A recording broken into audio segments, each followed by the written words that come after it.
સ્વાગત છે અમારા પહેલા બ્લોગમાં। દોસ્તો આજે અમે આવ્યા છે ખેતરમાં અને અમારા ખેતરમાં બી રસકા બાજરી વાવી છે અને અમારા ખેતરમાં રોજડા આવે છે કે એટલે અમે આ ખેતરમાં ઓટો મારવા આવ્યા હતા દોસ્તો। અને અમારી બાજરી રસકા બાજરી કેવું છે એ અમે તમને બતાવો।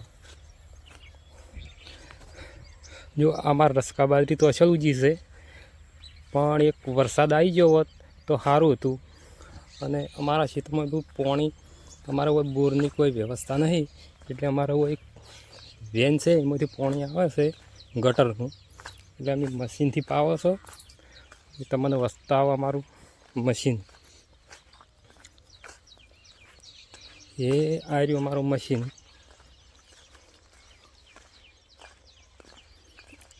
આ રહ્યું અમારું મશીન। दोस्तों हमारा वीडियो सारा लाजा हो तो लाइक शेयर और सब्सक्राइब कर दीजिए और तमारा भाई सपोर्ट कर दीजिए।